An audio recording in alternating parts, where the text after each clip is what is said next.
All right. We are rolling. Shall we do this? Let's do it. Let's go. This bill legalizes sawed-off shotguns.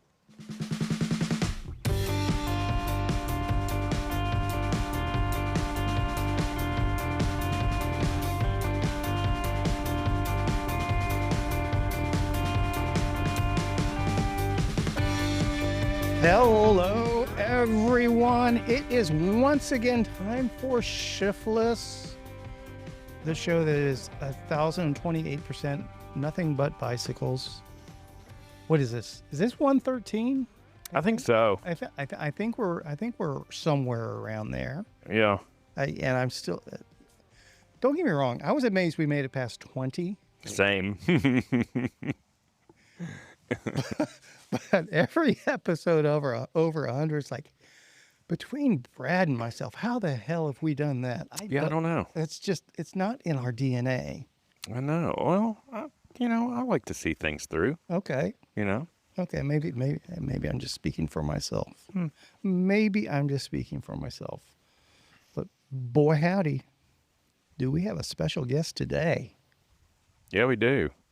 I'm excited to talk to you, period. No doubt. But no doubt. More excited to talk to you about specifically what you just did, which is, I'm sure you're going to downplay it and make it seem like it was nothing.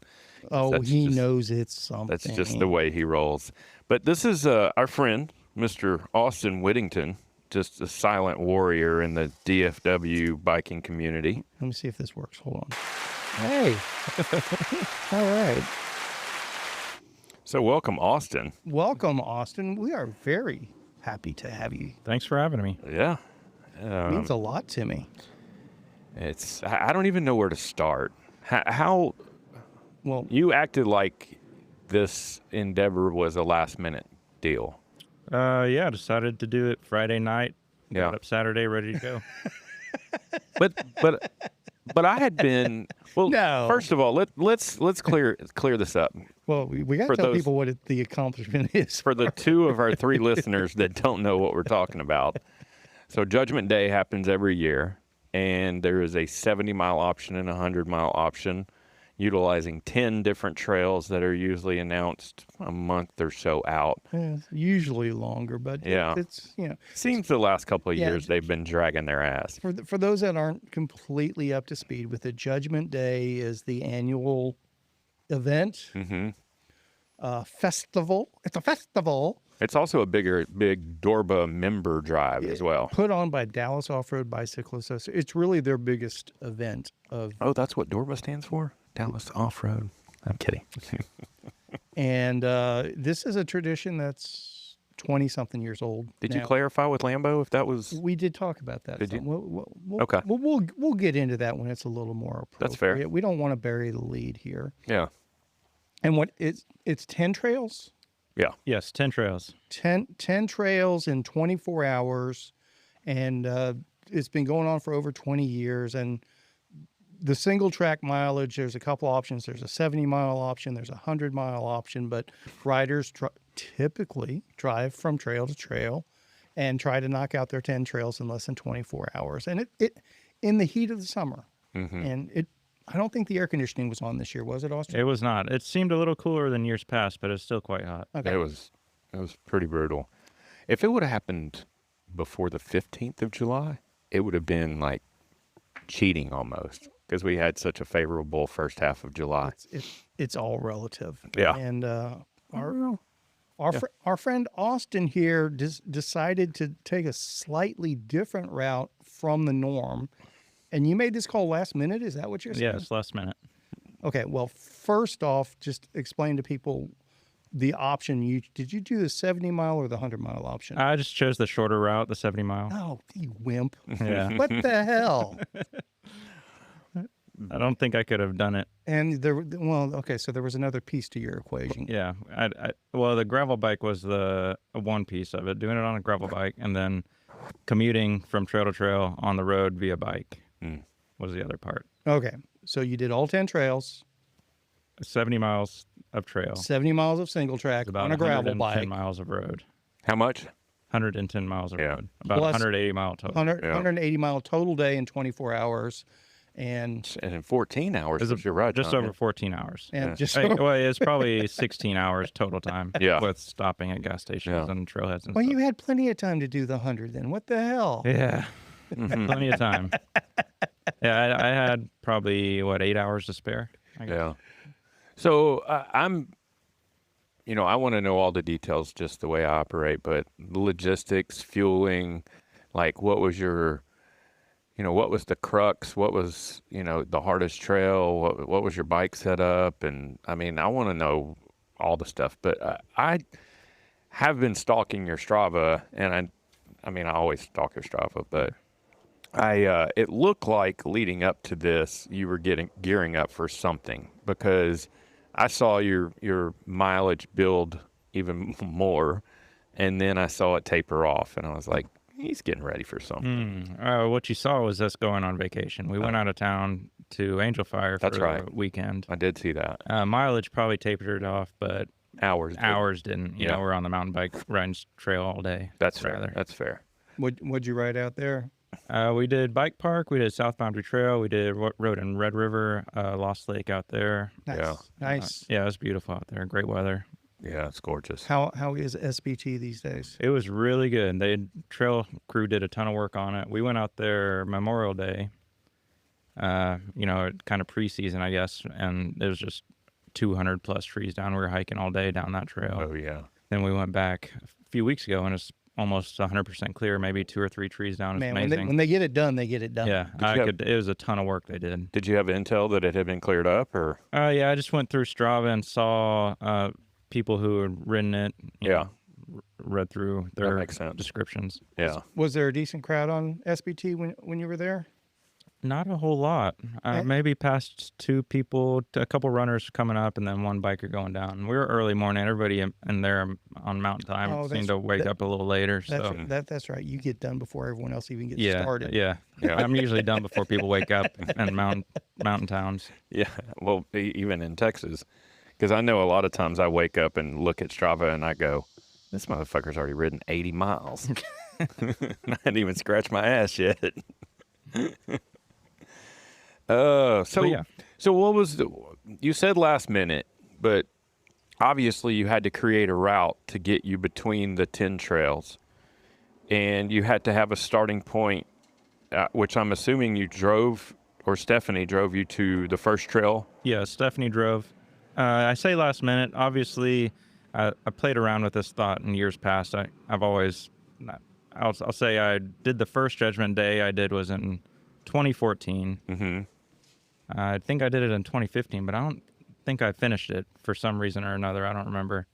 But that was probably the hardest ride I've done at the time, 2014. And then I'll say this year was the hardest ride I've done now also. Hardest ride ever? Ever, yeah. Just the duration and the heat. And just and I wasn't racing, so that's, it's a bit easier there. I go my own pace. Right. But the heat on the road and sucking down exhaust at stoplights going over downtown Dallas is terrible. Yeah. And it's like getting to the trail was a break from the ride because you get in the shade under the trees and fresh air. So forgive me, my math head is terrible. What was your average speed over everything? It was not but 12.5 miles per hour. Yeah, it's slow. That's but don't think it's terribly slow, because on the road I probably averaged 19 miles per hour. Yeah. It's just on the trail we're going 6 or 7 miles per hour. Yeah.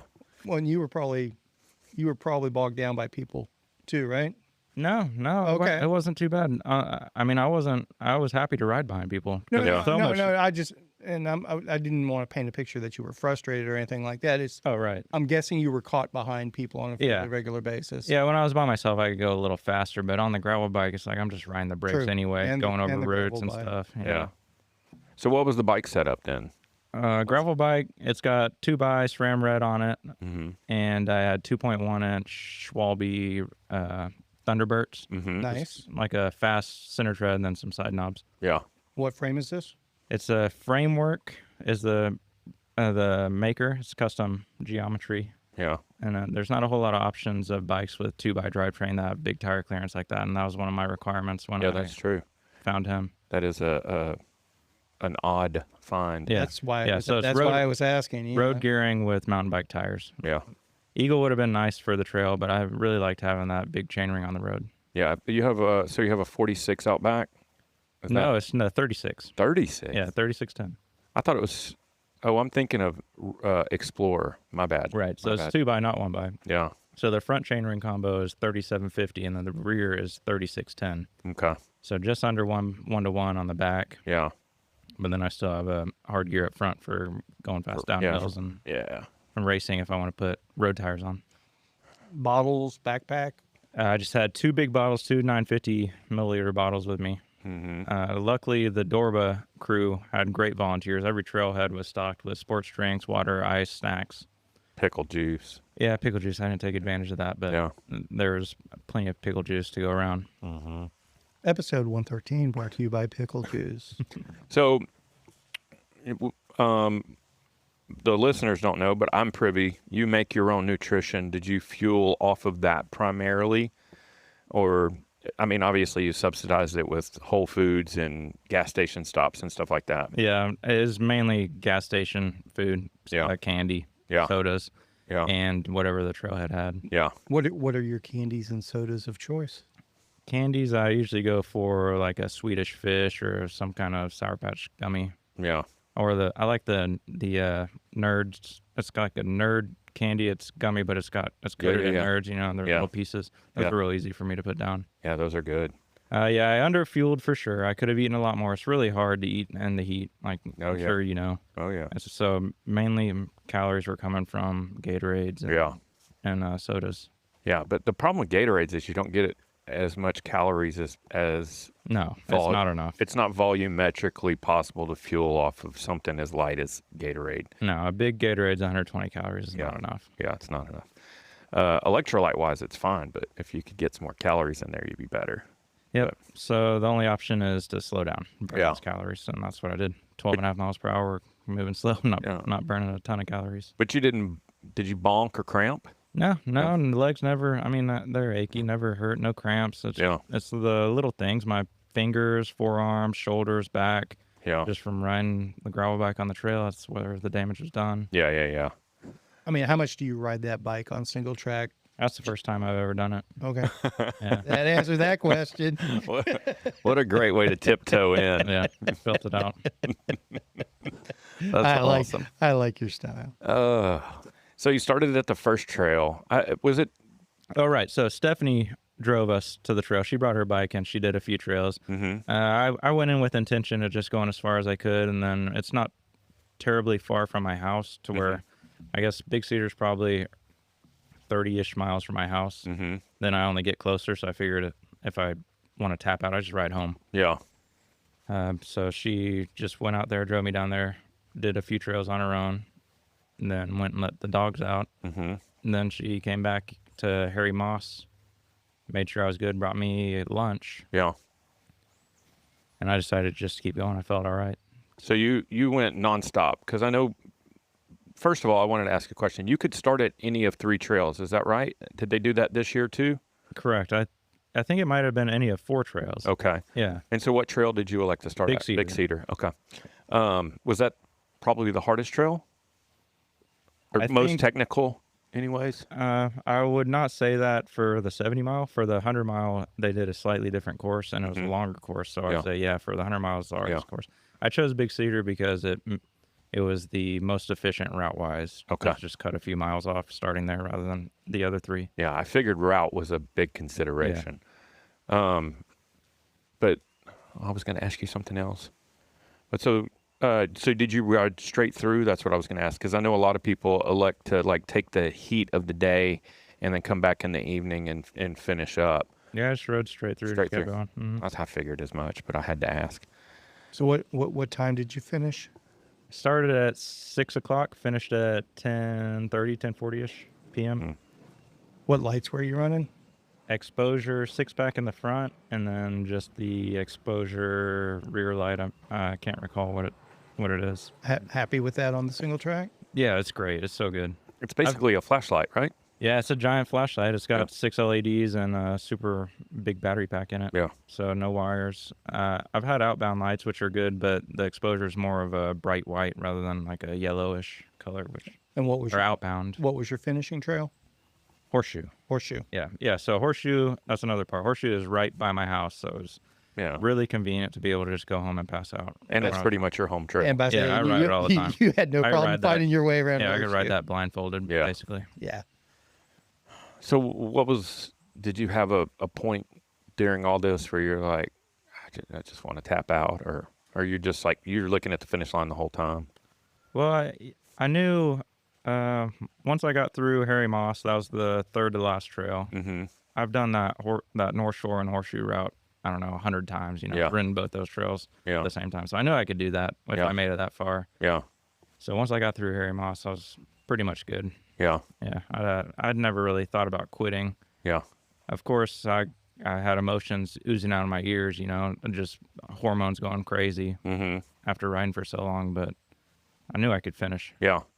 The only reason I asked that is because you were preloading all of these bailout points and thought processes and stuff, and a lot of people, when they put all that into play, the more ways you give yourself to get out of something, the more likely you are to contemplate it, Yeah. But I know you better than that. So. Yeah, I just think setting expectations is a big part of it. I mean, I knew I was tired going into this from vacation, being out in New Mexico all weekend, where the weather had to be better. Yeah. Weather was a lot better. Motivation was great, but that also led to a lot of fatigue. So I was tired going into this. Yeah.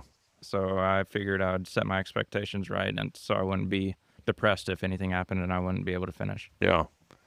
And I know, I don't know that anybody has done that before. I'm sure there's been other people that have done it, but I know Raj Connie tried it a couple of years, and I mean, he doesn't move as fast as you do anyways, but I don't think he's completed it, and he's the one person that I know that has made it kind of public. Matt gave it a try at least 1 year. Matt Stevens? Yeah, maybe 2, at least 1 year. Yeah.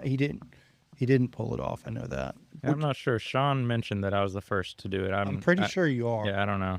I'm pretty sure you are. Do you feel like the trail layout this year was a little bit more achievable? Yeah, I definitely think so. Just the way it was laid out is less road miles than normal. Sometimes they put, was Sister Grove in the mix? No. Okay, that makes it different. Yeah. So if Sister Grove would have been there, you have to go all the way around Ray Roberts, and that's an extra 50 miles, of road miles. Or JB. Yeah, exactly. Yeah, JB's in there. I mean, there's no easy way to get there. Yeah. So there's usually 1 or 2 trails that are just way out in the boonies that make it really hard to get to. Yeah. So this year, everything was kind of tight.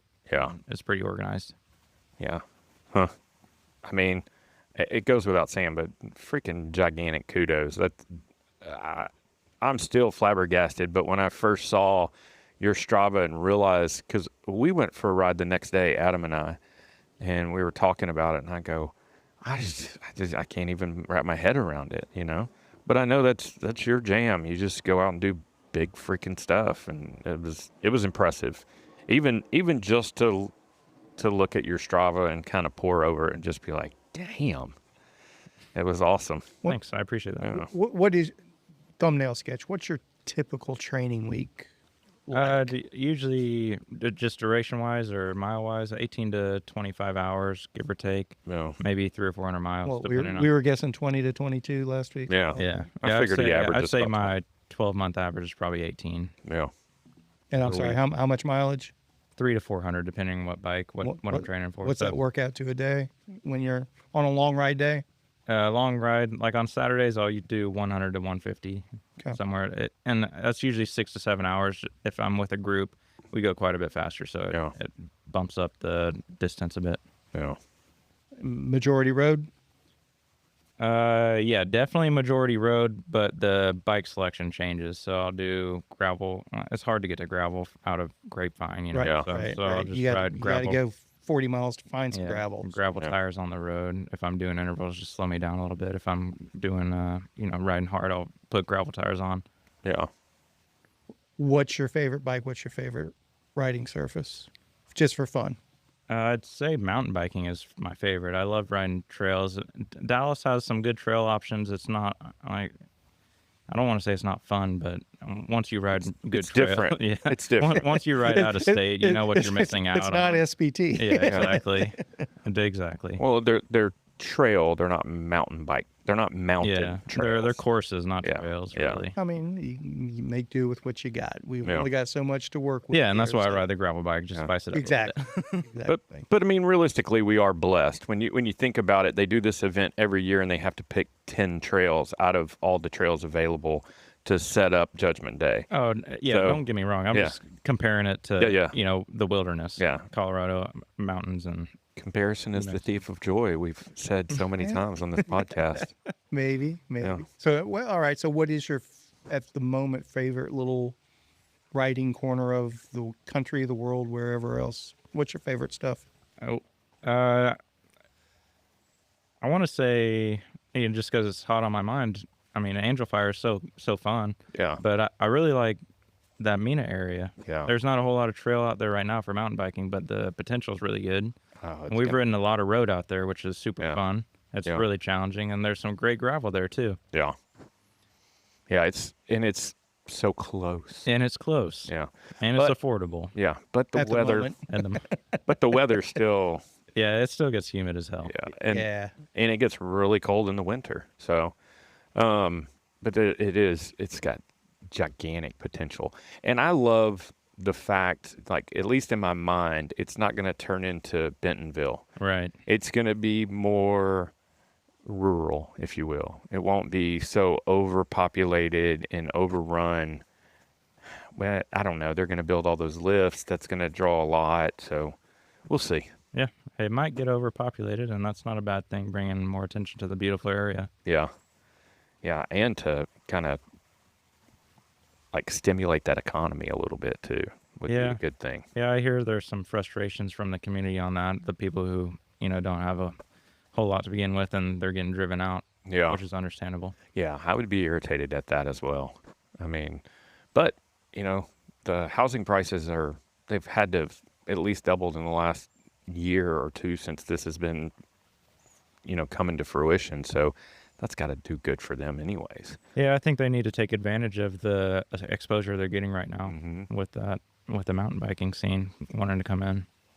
But I think, much to your point, the gravel scene there is completely untapped. I mean, there's so much beautiful gravel there. Yeah, that's another thing. With a modern gravel bike, the riding there is okay, but you really need a mountain bike to take advantage of the gravel there. Yeah. Everything is just so steep. You need Eagle, and you need suspension to go down quick. Yeah.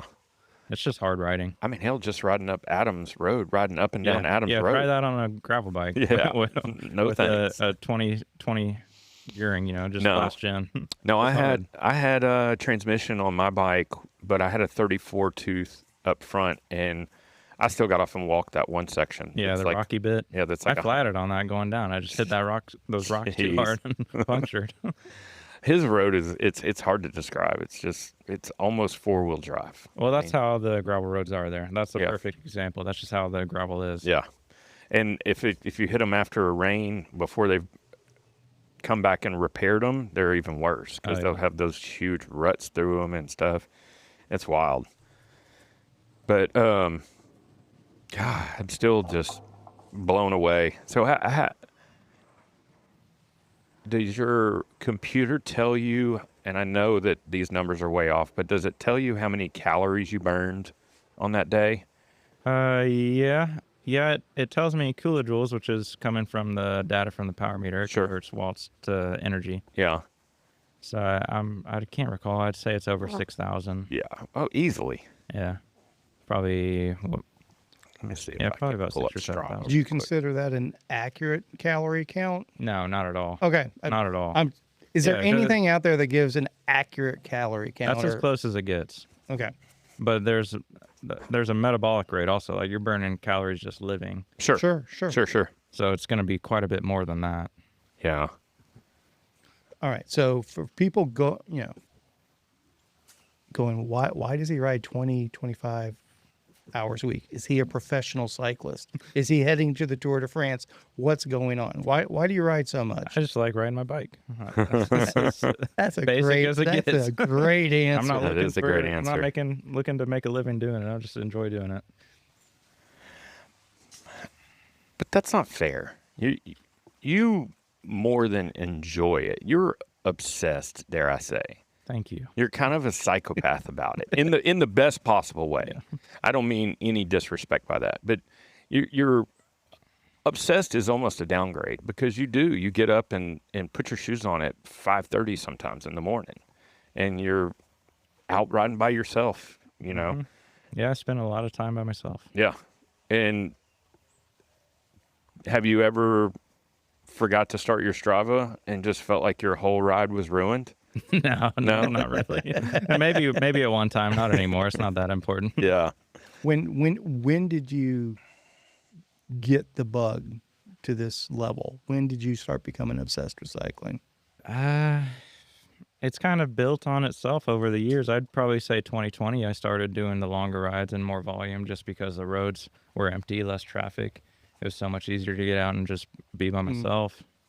I'd say that, yeah, I'd say 2020. Okay. So what does the picture look like before 2020? Were you were still riding bikes though, right? Oh, yeah. Riding and racing probably Yeah. since 2016. I think I probably got my first bike when I was in 2013, 2014. Yeah. Yeah. And how old were you then? 26, Yeah. 24, 26, right around there. Yeah. So have you had a coach before? No, So never you had just- a coach, just self. You've never had a coach. Nope. Yep. Hard knocks. Yeah. So you just read a lot and That's it. you create your own training program. Do you go off of a program? Do you start your week and I don't know when your week starts, if it's Sunday or if it's Monday or whatever, but do you start your week with an objective? Yeah. Yeah. Absolutely. And you're like, I got to do intervals on Wednesday and Thursday or whatever, you know? Yeah. It really depends on the time of the year. Right now with the summer, it's really hard to build in intensity outside in the heat. I could do it on the trainer. It's just not as enjoyable. I usually just cruise through the summer and just ride as much as I can. Yeah. Just try to stay consistent. Is there anyone in particular that you lean on for training concepts and tips, or is it just an amalgamation of everything you've come across over time? I try not to consume too much media on it. The influencers tend to push things that don't really make sense a lot of the times. Like, I'll always take advice and look into it, but Sure. if there's scientific studies showing one thing or the other, and the science is not that great either because it can only go so far. And they vacillate all the time. And vacillate, yeah. You can make it say whatever you want. Mhm. Yeah. Of course. Yeah. So trial and error has been my main coach through the years. I mean, I've kept getting better doing what I'm doing. Have you had any aha moments like, shit, I wish I would have been doing this sooner? Or Yeah, just slowing down, going No. slow when riding. Zone 2 is too hard. Zone 2 is too hard. You're silly. Zone 1 is where it's at.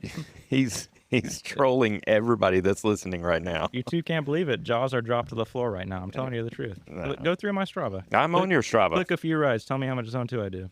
Yeah, but that's the thing. You just made the exact same point. You can make it say anything you want. That's right. I moved my FDP up to 500 watts on Strava. I was about to say. That's what I'm saying. Because like mine's based off of heart rate because I don't have a power meter. And so right now I have my max heart rate set at 190. What's it saying his power is on his rides? Let's see. Oh, you can look at heart rate to compare to yourself. Yeah, but that's different though. Well, I 'Cause- understand, but No, it's not. My max heart rate is around 200. No. Let me see. so you're When was this ride? Oh, this was Sunday. 98.9 miles. Almost had it, buddy. Just Yeah, I can't ride that far. 100's too far.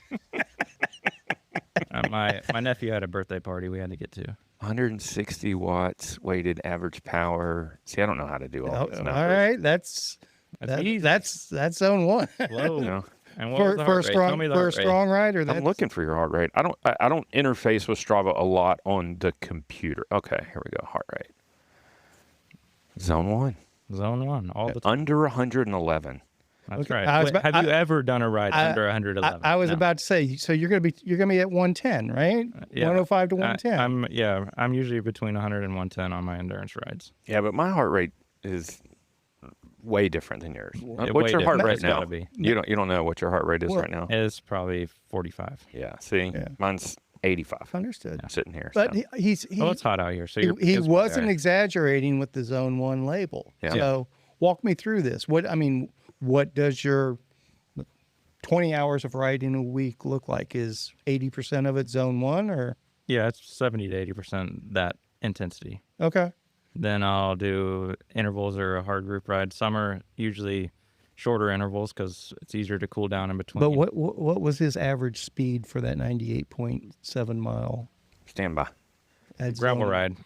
It was gravel? Yeah, gravel. 16.8. 16. Hey, we're moving slow, I'm telling Just chilling. Just chilling. you. And you click through any of my rides, they're like that. Wow. I guess I haven't paid attention to that. No one does. Yeah. And then they think I'm trolling. Huh. I love it. I love it. We might And be onto something new here. Yeah, that's one of the things that we were just talking about. The science is not all encompassing. Yeah. If you take a trained athlete and tell them to ride at 110 beats per minute for 2 months, what are they going to say? That's not. They're going to tell you to kick rocks. they're Yeah. gonna say, no, I'm not going to do that. I'm going to get worse. Why would I do that? Yeah. Yeah. But trust me, you won't get worse. Yeah. Well, I mean, I've been trying to stay at least zone 2, or at most zone 2 on all my rides. But I'm not putting in the miles you are, and I don't have a road bike. So I'm doing everything on 2.4s or bigger. Yeah. And lately I've been doing it on loaded, but I'm trying to keep my heart rate under 140. Yeah, you know? can only go so slow up the hills, right? Yeah. You got eventually you got to stand up and start pushing a little harder. Although I did Just just to put a get 30 tooth on the front of that bike, and man, I can't wait for Colorado. You're going to be walking still. Oh yeah. That's why I busted out my comfy shoes. You got the slippers. Yeah. But man, it's it really makes me rethink things too, but especially in this heat. Like even if you take your fitness level where it is and you do the exact same ride and your fitness doesn't change just 1%, and you do the same ride end of September, middle of October, when we have highs in the 70s, you're going to be able to keep your heart rate lower anyways. Yeah, heart rate's going to be lower. Yeah. Thresholds will be about the same. Yeah.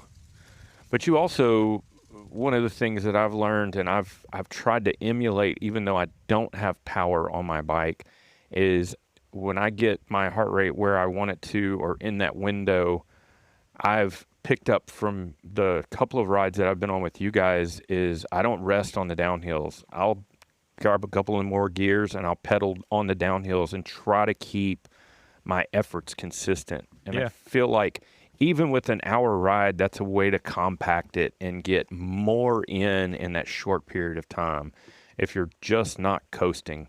Yeah, I think you're spot on with that. Yeah. Just getting a little more efficiency out of the time you have. Yeah, and just training your body to stay on top of a gear is another thing too. Instead of being behind your gear all the time, always looking for that next gear, like literally looking for that next gear instead of looking for the lower gear. So I think we could all learn things from riding with you, and I wish I made more rides with you guys. We were looking for you yesterday. Oh no, I didn't even think Adam was going to make it, honestly. Adam's there. Yeah, I didn't want to ride my gravel bike yesterday. Oh yeah, you're getting geared up for your big ride. Yeah, I'll be damned if I'm going to be the last one up the mountain every day to the hut. So that's my only goal, is just not to be the guy that everybody's waiting on. From a mechanical standpoint, from a fitness standpoint, from a navigation standpoint, just all the things. Speaking of which, you do a lot of route creating and finding and stuff. Yeah, I love exploring. These people sent us this route in one file. It's one GPX file. It's not Ride with GPS friendly. Okay. So when you pull it into Ride with GPS, it breaks it down into a bunch of different chunks. And what happens is, and I had to make a phone call to him because what'll happen is like day 3 is actually day 3 and day 4. And then the one that's titled day 4 is actually day 3 and day 4, or it's all this like crazy stuff. So you can't just like click on day 3 and be good with it. And it took a phone call for her to say, hey, you're not, Ride with GPS doesn't work. You got to go through Garmin Basecamp. And so once I figured, because I never jacked with Garmin Basecamp. So once I figured out Garmin Basecamp and imported it into there and then synced my device through Garmin Connect. So what do people without Garmin's do? I don't know. That's what my group chat's going crazy over right now, because most of these guys are on Wahoos or Hammerhead. Karoos. Yeah. So I think you can still do that through Basecamp, can you not? Or is that only for Garmin products? I don't know. You know? Well, I mean, people without Garmin products aren't going to have a Garmin account for Basecamp. That makes sense. Yeah. I don't know, because I have a Garmin. I've always used Garmin. And I know you're anti-Garmin. I'm not saying that I'm asking. Yeah. Kevin hates Garmin. Kevin hates Garmin. More than he hates Bob Dylan. Ooh. I'll have to throw that one around. I'll have to chew on that. That's a tough one. But the thing is, you know, Ride with GPS is so ubiquitous. Like tons of people, or maybe it's just a local thing. A lot of people use Ride with GPS for route finding, route storage, route collation, like all kinds of stuff. It's the de facto standard. Yeah. There's no Good doubt about middleman. that. It works with everything. Yeah. So I don't know why they would create a Because they started doing their thing and they've just never evolved from that. I think it's because they want anonymity, right? They don't want people I don't think unassigned showing up at their That's true too, cabins. and that's what I was going to say. I think they're trying to keep it somewhat hidden. right. Yeah. From what I've read, those cabins are pretty well hidden. They're hard to find even when you have the routes. Oh yeah. I'm excited. I can't wait. Well, you should be. Yeah. You should be. I'm curious. So what do you do for the other 20%? The other 20% of training would be intervals, whether it's VO2 max, threshold, or some type of tempo sweet spot, or zone 2. Which is funny. I say that because you guys think zone 2 is easy, and I think zone 2 is hard, right? Or group ride. I mean, I guess old man training, when we were used to that you're always at threshold. Right. Zone 2 is zone easy. 2 is easy. No, and I'm the same way. I would go out and ride tempo or threshold for 2 hours and then call it a good workout. And then I started, maybe there's something to this throwing down thing. And so I started riding zone 2 and was like, well, I'm seeing good improvements. Yeah. And then 2020 came around and I'm like, maybe I can go even slower. How far can I push this? And I went zone 1, 100 BPMs, 105 BPMs. I'm still seeing improvements. Yeah. That's absolutely fascinating. You might be starting a new trend now. Yeah. I mean, because our audience to is so huge. We have at least 6 or 8 people that listen. Yeah. Maybe someone will learn something. The domino effect. Yeah. It just takes one. It just takes one. So you think Dylan Johnson's full of shit? Pretty No, much. I don't think so. No. I just don't think he has the balls to slow down. Yeah. It takes a lot of courage. Yeah.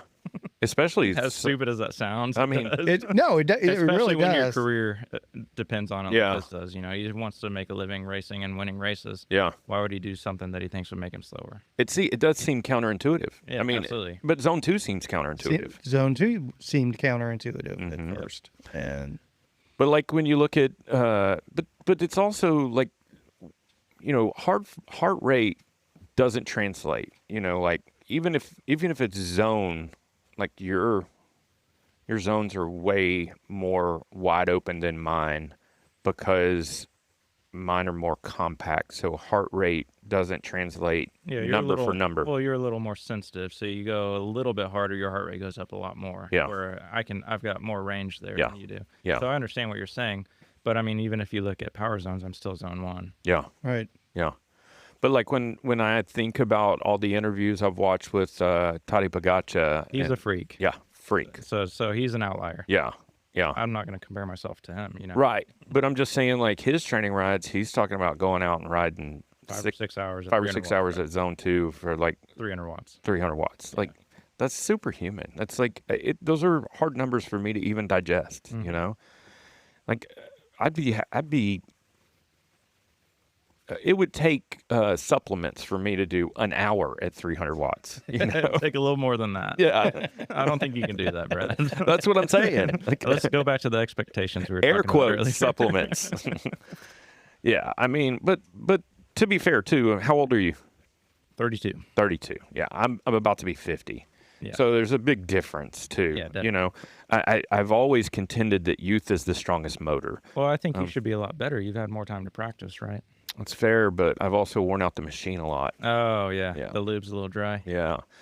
And don't get me wrong, even I'm not trying to kid anybody. Even when I was 32, I didn't have the strength or the discipline that you do. Or the desire. Yeah. Right? And then that's a big thing that I Yeah. have. I really like riding my bike. Yeah. Most people don't. Yeah, the drive is a lot of it, but the discipline to get up and do it every day, because I mean, without even asking, I know that there's days where you go, fuck, I don't want to ride. Yeah, you I know? just don't ride if that happens. Yeah. Yeah. But I it's, just want to. yeah, but it's doing it all the time. And, you know, the most important rides are the ones that you don't want to do, you know, because there's days when you don't want to ride, but that will make a huge impact. Well, I think there's a time and a place. Yeah. Oh, yeah. Like I was telling you, I got absolutely cooked on Wednesday. I mean, cooked to the point where I had my wife come pick me up. Yeah, I saw it. Yeah. And I didn't ride Thursday, Friday, or Saturday, which is super strange. And I was so cooked that not only was I physically spun, after that I was mentally spun. Like, it started getting in my head a little bit, like I thought I was heat acclimated. Like, and then I start thinking, did I just turn everything backwards? Did I completely upend everything I've been working towards? And then you start to spiral and you start going, man, I'm about to go on this trip. Did I just F everything up, you know?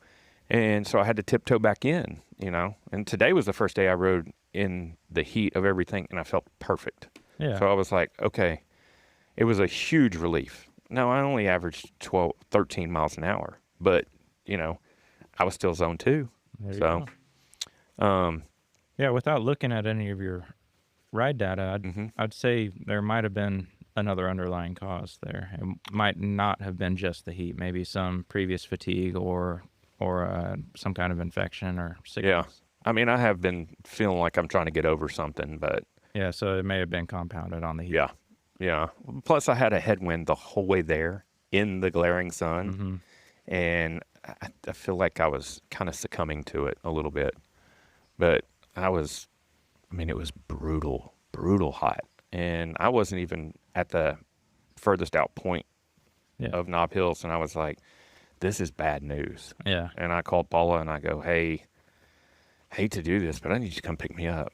And I go, and I'm only going to let you pick me up if you bring me a Gatorade, a Mexican Coke, and some ice water.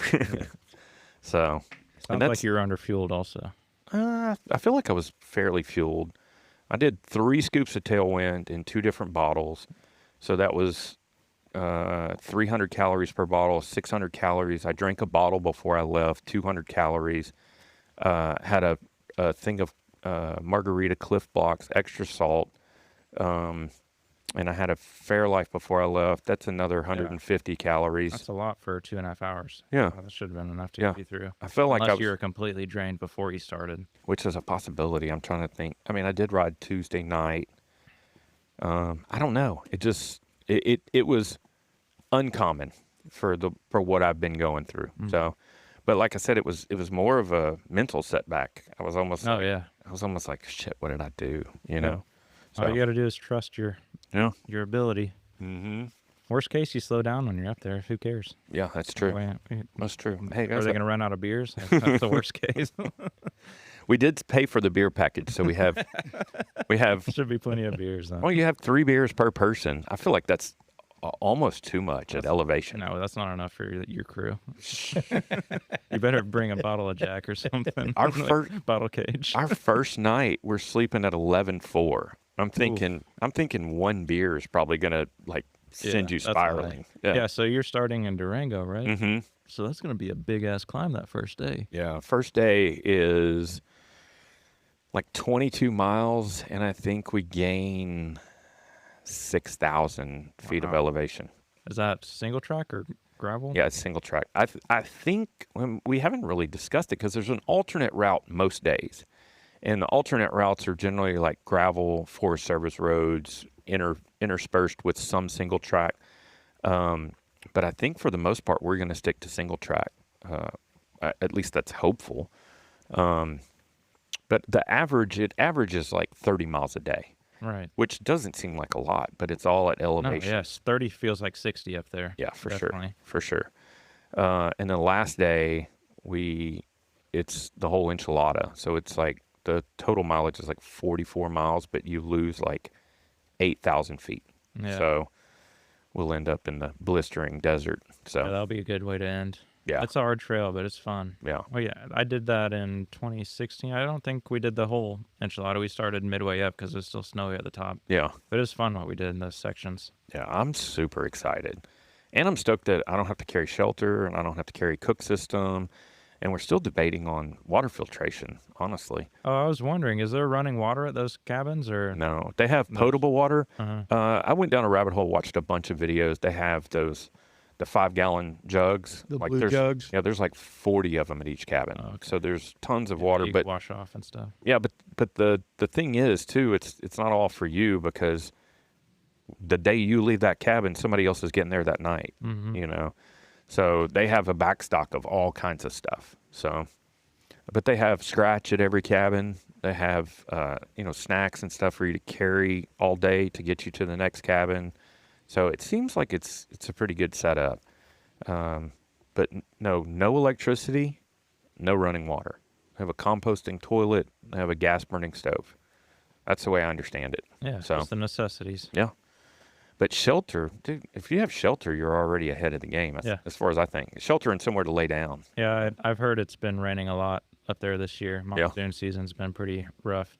It's not terrible. It's a couple hours every day. When we were in New Mexico, it rained every day for a couple hours. Yeah. So we just got our rides in the morning and enjoyed the towns in the afternoons. Yeah. I am carrying a rain jacket for the top, but I'm not carrying... I've never ridden in pants. I'm just going to let my bottom be wet. I mean, no other way about it. Yep. So, Just warming up for 20 years down the road. wet bottom. Well, never mind. I don't understand. I don't understand it either. Incontinence when you get older. Oh, yeah. Anyway. No, I wasn't thinking about that. Pack your Depends. No, and that's the main thing I've been like contemplating is, do I carry another set of bibs or not? And I've been thinking I don't want to, but then I'm also thinking, what if one of my bibs fails? Like, what if the chamois comes apart? You know? You just don't wear bibs. You'll be all right. Yeah, probably. I don't like sitting on my balls though. It's not fun. Not fun. Get used to it. But that's the biggest thing is, when you go back bike packing, the old adage is you pack for your fears. And I'm almost scared of how light my bike is packed because I'm like, I don't have that much stuff. I've got mostly tools and like spare parts and stuff. Yeah. And then just clothes, just layers. So I'm excited. Overthinking it, definitely. Well, I don't know. You don't need any of that. Probably not. You I could think all I really need is water. They've got cabins full of shit. You're going to be okay. Yeah. You're going to be all right. If you can navigate to the cabin. If you can find them. Yeah. Right? Well, it's a good thing you have a Garmin. Yeah. So that helps. Because As you long as love you don't- Garmin's. As long as you don't drop at him. Yeah. So what, Because he doesn't have a Garmin. He's got a what Karoo. computer do you use? I have a Garmin. Yeah. Okay. I've got the Garmin 540, Yeah. which had plenty of battery life for Judgment Day. Oh, I still had 20% left. that was a great question. Yeah. And it's not the solar. No, the not 540 solar. doesn't even come in the solar, does it? It does. Stephanie has the solar one, and she rarely has to charge it. It Yeah. works great. I've got the 1040S, which is way too big and way too heavy for you. Yeah. Definitely. But that thing, you hardly ever need to charge it. Yeah, it works great, mean, right? it's Those crazy. little solar panels do a wonder. And I didn't realize this till less than a month ago, that only the red stripe at the top and the bottom are the solar. For some reason, I was thinking that the whole screen Yeah, was Stephanie's solar. got like a border that Yeah. goes around the whole screen that's red. Yeah, So that's the way we can discern Yeah. our two devices. yeah. But I would have never thought that little bitty strip would do that make a much. big difference. Yeah. I think a big part of it is we don't have a lot of tree cover on the road, so we're that's getting true. direct sunlight the whole time we're out. That's true. Or if we in Colorado, you might not have as much tree cover, so you might not get as much benefit from it. Yeah, I mean, I'm carrying a battery bank to charge. Yeah, but you could also leave it out in the sun when you're not riding. That's true. So just That's then true. when you're at the cabin. Yeah, I mean, it'll be on my bike, you know. So Yeah, so you shouldn't have to charge that. I don't think so. How big of a battery bank did you get? 16.5, Oh, probably yes. plenty. Yeah. If you don't have access on your bike, do you? So you don't have to worry about. Oh, you Yeah. do. Yeah. You have one battery on your bike. I have one battery on my bike. I'm bringing my charger and a spare battery, and then obviously I have the cable to charge. But I don't think I'll need that either, because I'm going to start out with the charged battery. Yeah, if you have an extra battery, you probably won't even need your little charger. You know. Adam will have one. Let him carry it. He's big. Adam's got 11 batteries. He's got 8 batteries on his bike. It's crazy. Crazy. Yeah, mine just has just the trigger, and it takes a coin battery, a 2032 or whatever, and I just changed it out, put a fresh one in there, and I've got a backup just in case. So, but that's nothing. I mean, that's great. Yeah, the shifter battery lasts over a year, so you're good on that. Yeah. I mean, a lot of times the way I tell myself is, I'm not carrying this tube for me. I'm carrying it for somebody that needs it, you know? That's how it usually ends up. Yeah. Because I can't tell you how many times I've not needed a tube, but somebody around me has. And that's the other thing, is I'm carrying 3 tubes, and that seems excessive too until you need them. Yeah, I think a few tubes. You have a mini pump. Yeah. A CO2. Yeah, I'm carrying. And then a couple quick links. Yeah. Should be plenty. Yeah. Maybe chain lube. Definitely chain lube. I've got chain lube. I've got a 4-ounce stands just in case. I've got 2 CO2s just in case we have to seat a tire. I've got a mini pump, spare links. I've got 2 spare links, extra cleat and bolts. Do have a little tiny chain lube. Yeah, I think I'm covered. I've got 3 tubes, no patches, because they're all right now the TPU tubes. I don't even know if you can patch those anyways. Yeah, there's special patches for them, but I don't think they work very well. No, they're just like stickers. Yeah. And the thing I think is, by the time I put a tube in, it's going to be coming out my tubeless tire. So I'll have all my tubeless crap in there, all the stands. No, he's good. And then once you put that TPU tube in there, it's going to be covered in stands anyway, so a tube's not going to fit anyway. I mean, a patch isn't going to work anyways. Yeah, it's going to be all greasy. Yeah, without some solvent. I do have some boots. Not boots, but I've got zip tape, which is like a construction stuff that makes sidewall tears or something. Yeah, it makes a beautiful boot. So the only thing I'm not bringing, but there's a couple of guys in our group that are bringing needle and thread, and I just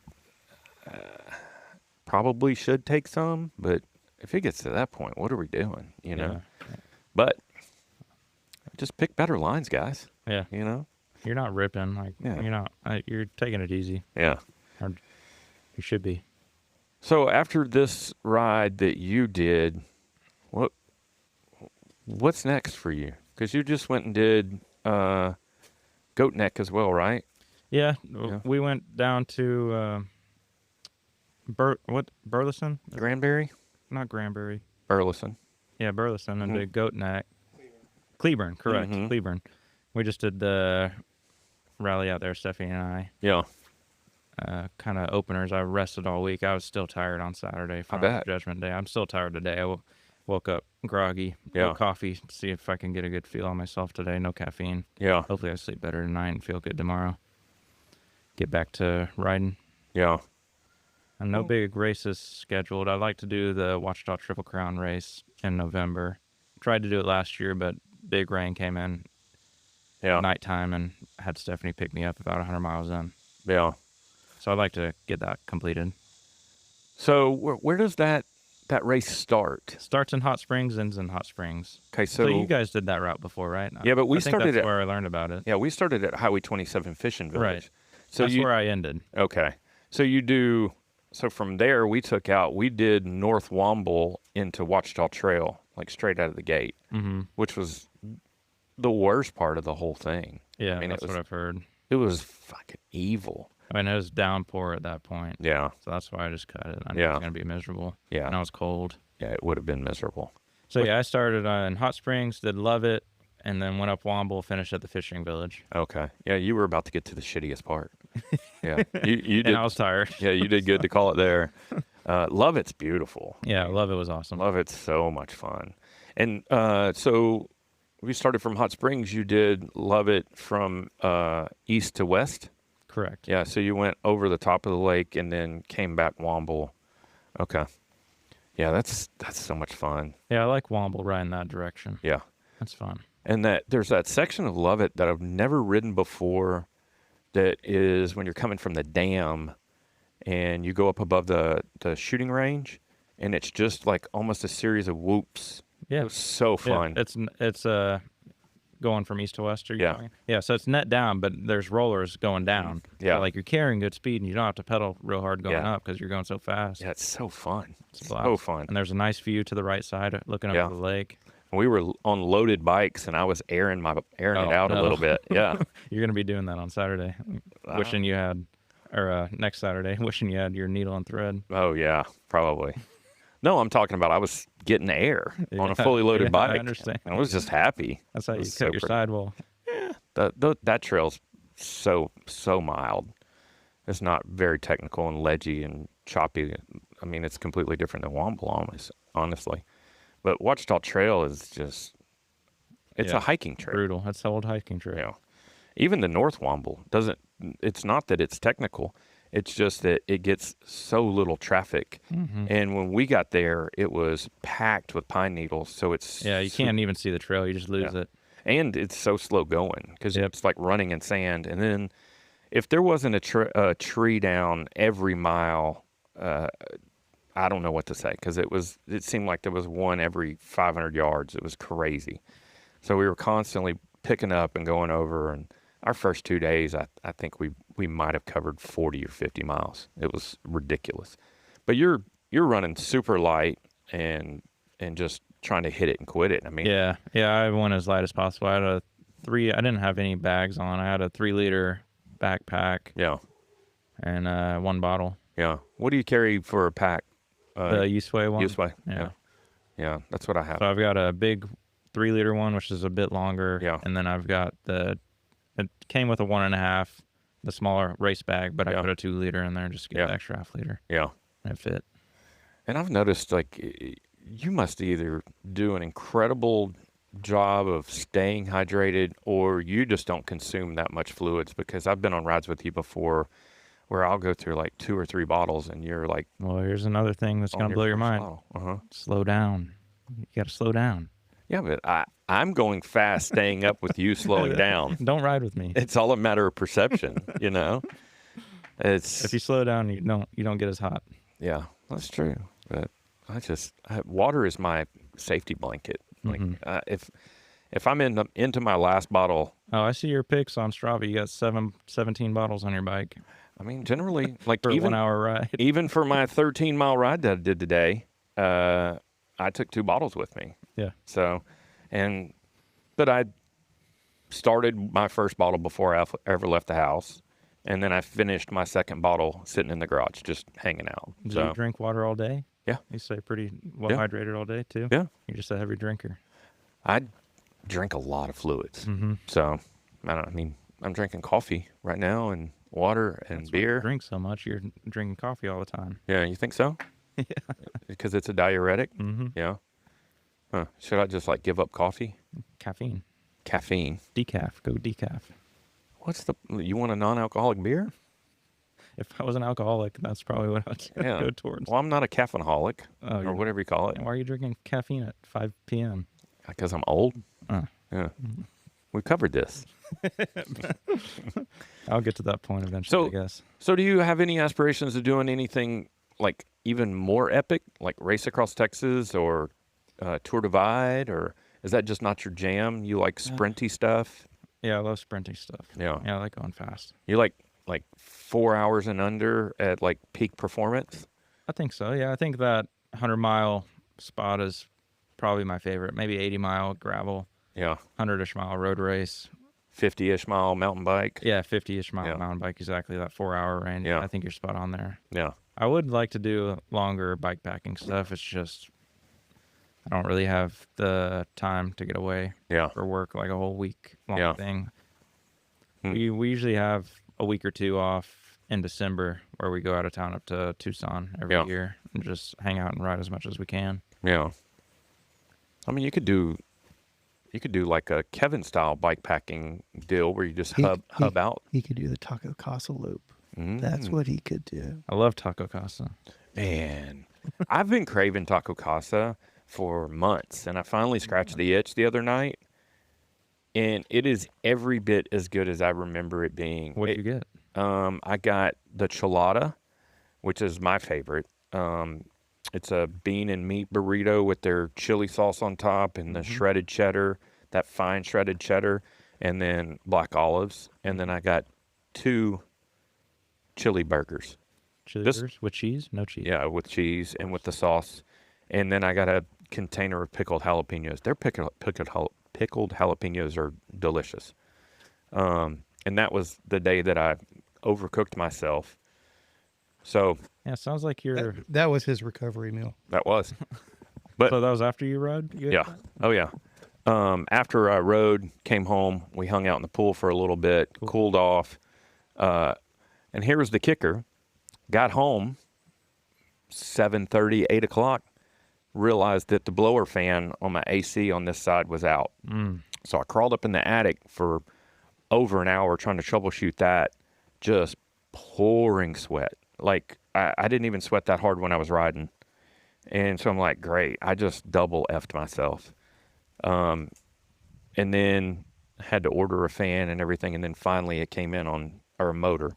Finally it came in on Saturday, so I got to get in the attic and do that all over again, replacing the motor. So there's heat training without even being outside. Yeah, for sure. Well, we didn't hear Austin's. What's your Taco Casa jam? Taco Casa, 2 tacos, 2 chili burgers. That's it. That's good stuff. Yeah. Easy. It's always the same. They never mess it up. It's super clean inside. They do a really good, nice job with maintenance on their restaurants. Yeah. I mean, it's not fine dining at all, but it's consistent. Yeah, as exactly. Shit. It's the same every time. Yeah. Yep. Yeah. They do a damn good job. I see why Shane Sally's obsessed. It is good stuff. So you said Stephanie brought you lunch. What else? You ate nerds and stuff like that. Did you carry any snacks with you? Do you do gels and stuff? I don't think I've ever seen you eat a gel or anything. I'll do honey. I like doing honey.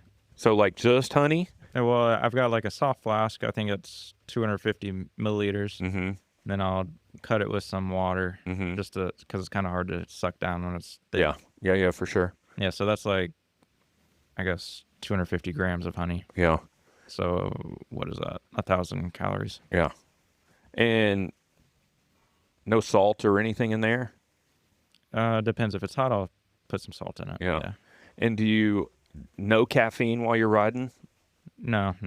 So, well, I drink the sodas, which has plenty of caffeine. Okay. If I'm at a gas station, I'll choose a Mountain Dew just because it's hyped up on caffeine and sugar. Okay.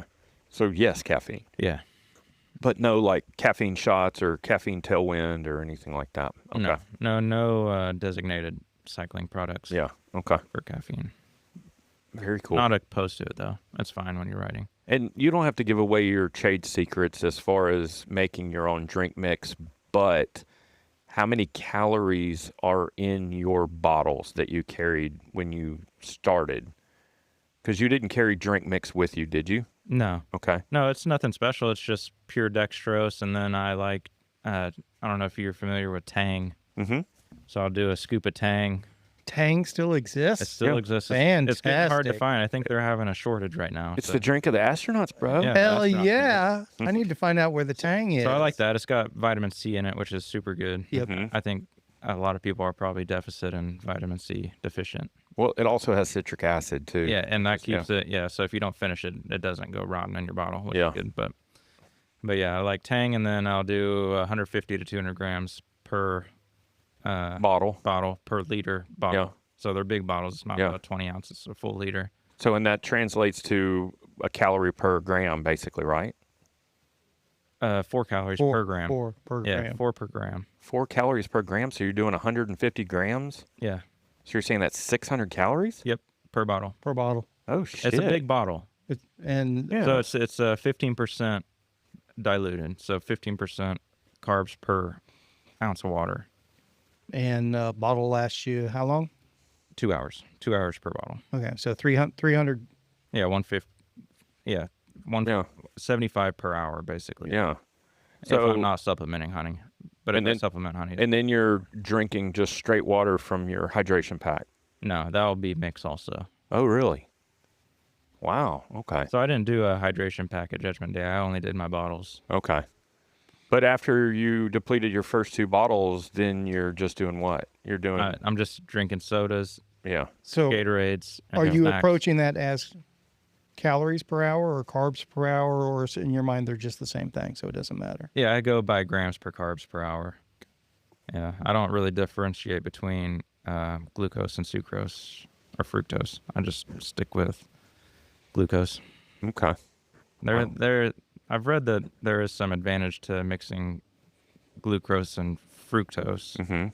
but I haven't found a difference. I've tried it and I didn't notice a difference. It's just easier. I got a dog food tub of dextrose that I just scoop out of. So Yeah. And then you've got your Tang already mixed in there, or do you mix your no, Tang I've got per bottle? Yeah, I've got bottles of Tang in my cabinet. I just take out and put 1 scoop per bottle. Okay. Where do you get Tang?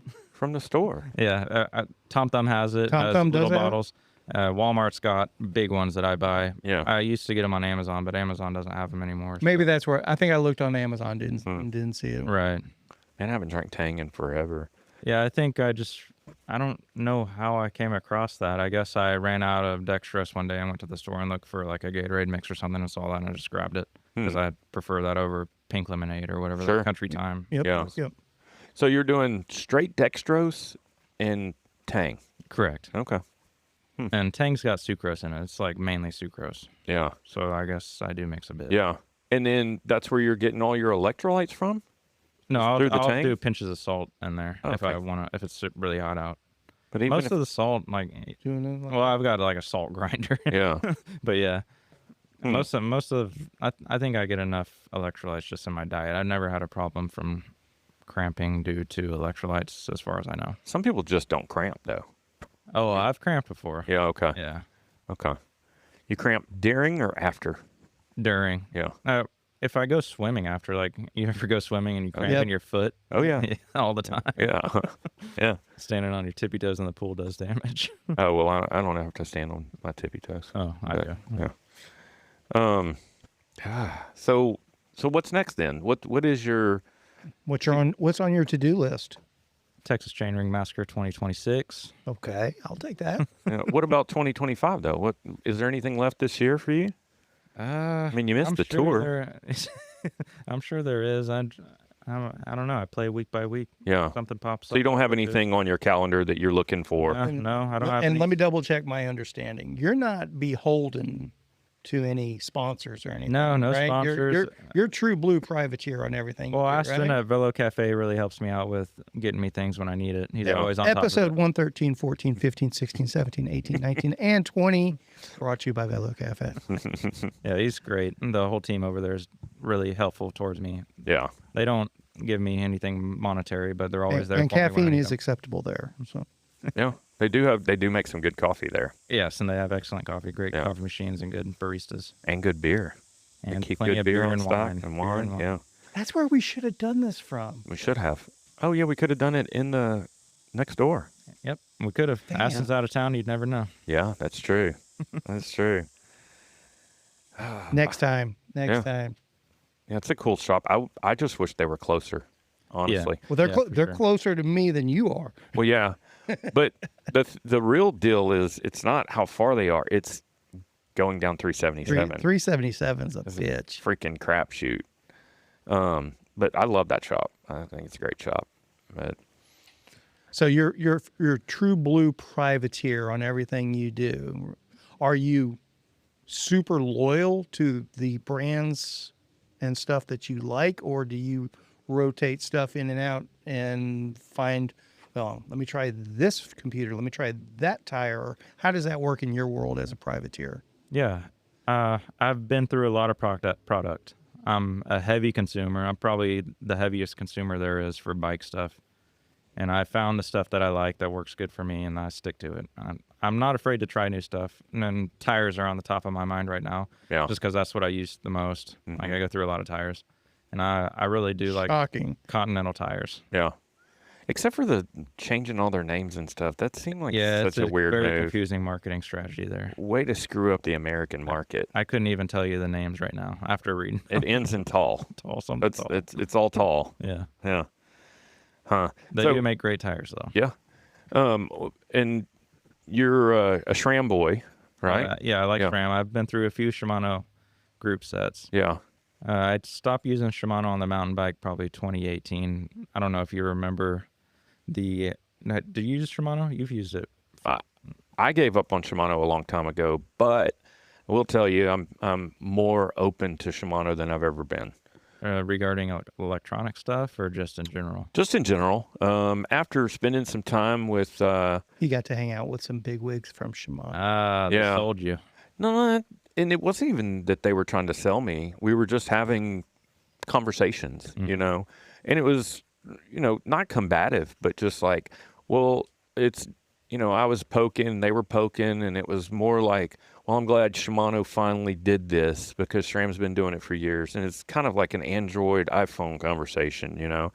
And Nick made a very good point, and I'd never considered it this way. He's like, well, Shimano doesn't ever want to be first to market with things. They're trying to do it right the first time.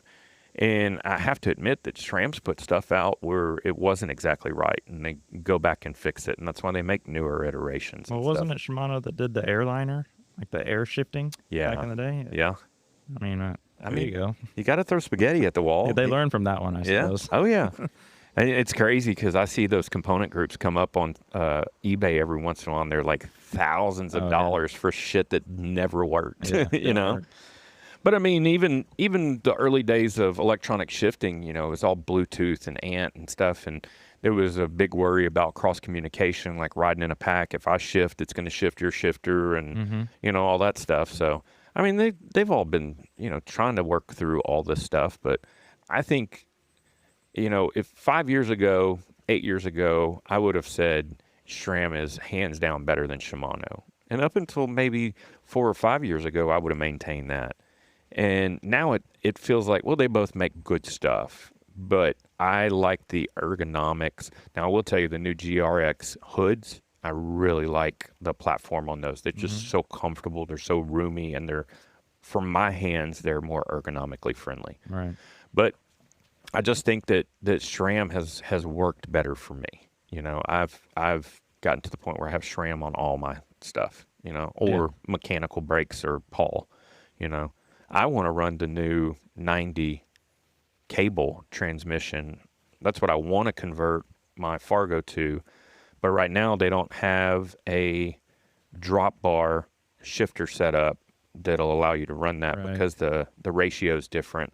Yeah. And then even when they do that, I imagine that it's going to be, you know, everybody runs hydraulics. So I would love to go mechanical over mechanical and do that, you know. Yeah, that's a strange combo there. Yeah. You had alluded to in 2018 you went away from Shimano. Right. So I just kept breaking Shimano stuff. There was a XTR rear derailleur. The body just kept snapping in half. I went through 2 of them before I just gave up on them. Yeah. But it did have a really good feature on the shifter where you could just dump all the gears down on the left side. Yeah. And they took that away after that year anyways. So yeah.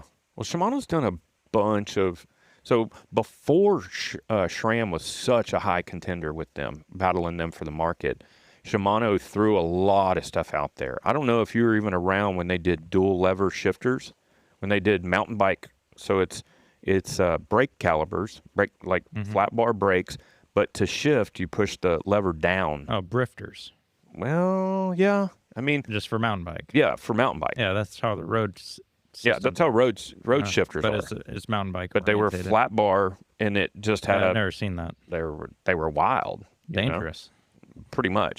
Because you could be braking, and you could like be going down a descent and you could accidentally shift. Right. You know, or shifting and accidentally grab that front brake a little too hard. It was wild. They only ran those for like 2 years, but it was a wild thing. And they just, let's put this out and try it. And I honestly think they could bring it back now and they'd sell like hotcakes. Yeah. But A, because they have better technology. B, because they could make it electronic so you wouldn't have to run all those cables and it could be all integrated and be one little set, you know. But now you have little buttons and you can put buttons anywhere you want. So yeah, I'm sure the new Di2 mountain bike group set's great. I'm sure it works great. Yeah. It's kind of, it reminds me of like an early Nokia cell phone. Yeah. You know, when you look at that shifter compared to a SRAM shifter. Yeah. SRAM's just a small little pod and they've got that big key fob looking shifter on it. Yeah. So what is your mountain bike of choice these days? Right now I've got a Niner, which is treating me really well. It's kind of a unique setup. It's definitely not what you would normally think of it from an XC bike. It's 100 millimeters in the back, then 120 in the front, but I have a coil shock on the back rather than a lightweight. Coil. Yeah, rather than a lightweight air shock, which works great out in New Mexico. It felt so good. Yeah. But I mean, so how tall are you? 5'8". 5'8", and you weigh like 160. 160. So I mean, just that alone, it's hard for you to find a bike off the shelf, right? Oh yeah. Yeah. I can't find one. Yeah. I'm too picky now. Yeah, and just the fact that you're riding a Niner is pretty wild, you know. The bike shop's not. It's not a bike shop bike anymore. Yeah. I don't even know where you can buy one. I bought it I was about to say online. Yeah. I don't think Niners even. Well, I guess they are still a thing. They're kind of back, sort of. Wait, what? So what year's this frame of yours? 24 probably. Okay. Yeah, Okay. probably last year. Okay. Yeah, so I've had 3 Niners in the past, a hardtail and then 2 full suspensions, and I've always really liked them. Yeah. So I wanted to run a coil shock just because I wanted to try out, see how it felt, and I modeled probably 20 or 30 suspension layouts through Linkage X3, which is a app on the computer where you can lay out the suspension designs and see how their performance is. Yeah. And the Niner is the only short travel bike I could find that would be acceptable to run a coil on. So what was it about the coil that was appealing to you? Well, it's coil's got really low breakaway force, so there's less seals in a coil shock. So whenever it takes barely any input for you to move that shock. Where on a air fork or air shock, when you push down, that takes a bit more pressure to get that shock moving. You know. Yeah. So, But that also gives you a more stable pedal platform too, though, right? But with a lower breakaway, you'll just float over the roots a little bit better. You won't feel them, so you just keep pedaling through roots. It doesn't. Yeah. And it still has a lockout on it, so if I wanted, wanted it firmer. It does have a lockout. Correct. Okay. Yeah, I haven't raced it, so I can't tell you how it races, but it feels great just riding around. That's fair, but it's not something you normally hear. XC bros. Yeah. No one would. It's not that you don't regularly hear. Yeah, you don't hear. I think I'm the only one who's ever put a coil shock on a 100mm travel bike. Yeah, because normally, coilovers are reserved for like big hit bikes, like downhill Super Cindy, right? Or Academy Sport bikes. And there's an argument that's saying air shocks are just as good as coil shocks. In my experience in the lightweight XC world, that's just not the case. Yeah. You've got low speed and high speed compression and rebound dampening on a coil shock, or on my coil shock. Yeah. Where you only have 2 of those on an air shock. Yeah, that's true. So you could really fine tune it. I think the problem is spring rate. It's really hard to get your spring rate dialed in. You got to buy different coils. Yeah. In order to do that, you can't just pump it up. So you're running a titanium coil? No, it's just a steel coil, lightweight steel coil. Huh. So what fork do you like these days? Oh man, I don't know if we should go down this rabbit hole. Oh, it sounds like we should. Oh, for sure. I've had a lot of problems with forks. Yeah. Over the past year or so. All right. So RockShox, Fox, both have their problems, and I've been through them plenty. Yeah. And once you fix them, they're both great. Yeah. But you're not going to get any help from customer service on that. You're going to have to find someone who knows what the problem is and have them fix it or figure it out on your own. Yeah. And I had to spend, I don't know, $800,000 on tools just to fix these forks. Oh, so you're fixing them yourself? Yeah. That's the best way I could figure out how to do it. Otherwise, I'd be sending them off and getting... So by fixing... give us the main thumbnail problem sketch is alignment issues. So telescoping forks have to be perfectly in line for them to work. If they're not in line, they're not going to work. Yeah, you get stiction. That's it. Yeah. And both of them did it. Yeah. And I sent them both back to Fox and RockShox. Well, I take that back. I didn't send the Fox back. I just sent them a video, and they told me it's normal. And then I sent... What a great way to handle the problem. Yeah, $1,000 fork is normal, right? So I sent the RockShox back twice, and they both said, oh, it's within spec. It's within tolerance. Yeah, it's within tolerance, and their tolerances are just too loose, in my opinion. Yeah. There should be no tolerances on an air fork, quite frankly. Yeah, but you're right. I agree with you. I've seen 0.01. numerous videos where that come across my feed where they'll have the air completely out of the shock and they'll have the front wheel loose and the shock works perfect. And as soon as you tighten down the front wheel, it sticks. Oh, yeah. That's the problem I had with my Fox. Yeah. The RockShox was a little different. Yeah. The RockShox, it seemed like they had faced too much out of the inner races of the axle. So whenever you tighten down the axle, it takes it out of alignment. It takes it out of alignment, cocks it out a bit. So how did you go about fixing that? I bought 0.01 mil shims for the hub, just to make the hub just a hair wider. Yeah. And so are you measuring because you can't get standoffs from anything that are going to translate down the... I found a guy who made a tool designed just for measuring axle dropouts. So I bought a tool from him, and I could put calipers around it and then adjust it, fine-tune it. Okay. Just to get the perfect measurement. That makes sense. Down to 0.01 mil. So how many people do you think are running around with forks that are working improperly just because of those alignment issues? It's hard to say. I want to say 100%. Yeah. It's got to be over 90%. 100% of my last two forks have been had issues. So that's a small group. Yeah, I will say it's kind of like the step cast. I mean, I'm in a niche class on its own. I have the highest end, lightest forks out there. So I don't know. Maybe there's something to that. Maybe the lower end forks are looser tolerances. Probably. So they run a little smoother because you got bigger. They got Waller. Yeah, they're more wallered out. Exactly. Yeah. So what forks are you happiest with? Performance-wise, when these problems are... Have you heard of Intend? Look them up. I have an Intend fork, and that's the best fork I've had.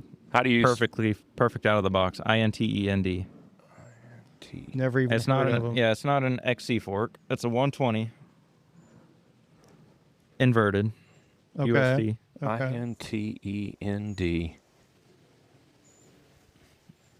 Out of Germany. Fork. Well, there you go. Small company. That kind of says everything right Basically, yeah. Tolerances are going to be better there. They are. Which QC is going to be better as well. Everything's checked over. Intend BC. That's it, yeah. So what's the price point on these? We can't talk about that. It's more than a Fox or RockShox, but it's not astronomical. I mean, maybe now with the Trump tariffs, it's going to be 15% more or whatever. Which one do you have? The Edge? Samurai. Samurai TR or XC. Oh, XC. Downcountry fork. Right. Yeah, so it's not competitive weight-wise to a 32 Fox. Yeah. But it's pretty close to a 34. Yeah. Everyone's running 34s right now anyway. Sexy as shit. That's what I've got. The Fox 34 step cast. It's pretty sexy. And it works really good. Yeah. It uses the RockShox damper, the race day damper. Okay. Have you messed with Push Industries at all? Because they make their own forks now. They do. That's a big travel bike. That's out of my realm. No. They make XC stuff too, don't they? Not that I'm aware of. They may. I'm not sure. I thought they made a telescoping fork just like this that was XC based, but I think everybody's getting away from XC anyways. XC is even... That fork is called Downcountry because people are just getting, although it does say XC. Yeah. There's a direction I would like to go. As a mountain bike racer, what is your perception of... Whoa. Hey, sorry, dogs. Whoa, stop, hey, stop. Leonard, back up. Come here. Sorry, guys. We about had a tragedy, but we don't make an episode where we don't about have one tragedy at least.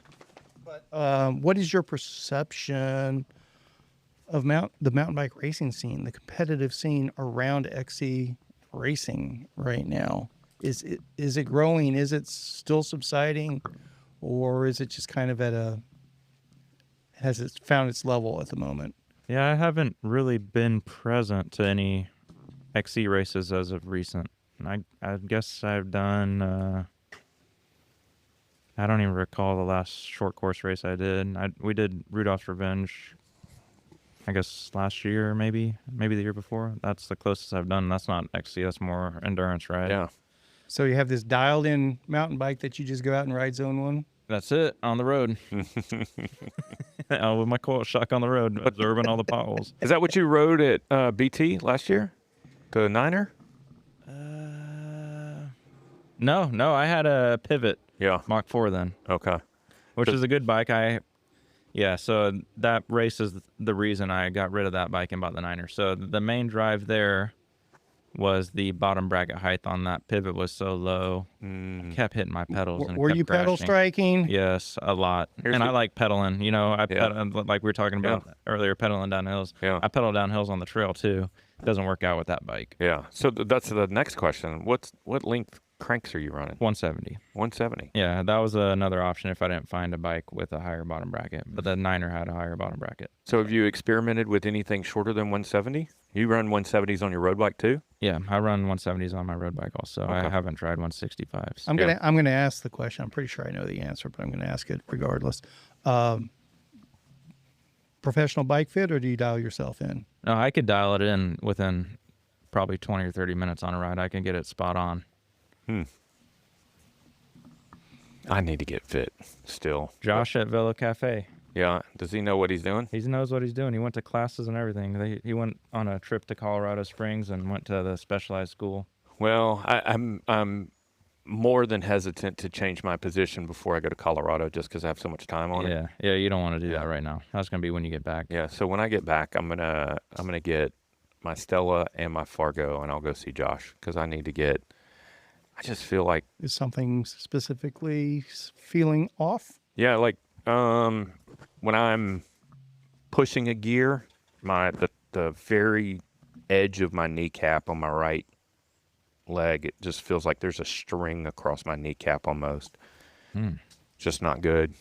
But hopefully that doesn't flare up on you in Colorado. Oh, calm down. It's fine. But I just and the bike fits don't translate. I can't just take measurements off of one bike and move it to the other bike. It doesn't, because they're totally different bikes. It's a starting point. Yeah. Well, I mean, between the drop bar and the flat, no, you can't. Yeah. No, they're different. Yeah. So I need to go see someone that has better measuring tools and someone that can look at me while I'm on my bike, which I can't see me when I'm on my bike. Yeah, so it's cool. They've got 3D sensors so they could plot all your spots on the computer so you can compare everything. Yeah. What crank length are you using now? 175s, except for my single speed, I have 180s on it. I'm old school. Do you like those 180s? I do. Yeah, it's big torque. I do. Especially on a single speed. Yeah. You have wide bars on that bike too? Yeah. 780s. Yeah, so big torque up front too. Yeah. I mean, I worked for John Cobb back in the day, and I still have that old school mentality that, back then they based crank length off of your shin length. So if your shin length was X, then you should be running this size crank. And based on those numbers, I've always ran 180s. It's only till recently that I got to 175s on a lot of my bikes. And that's honestly because 180s are not even that readily available anymore. Can't find them. Yeah. You can find all the 165s you want. Yeah. So, and I'm always curious about that. Like, that trend has really found a lot of ground these days, but it's not that new, especially I think a lot of it came from the enduro market. And I think some of it was pedal strike, but also efficiency.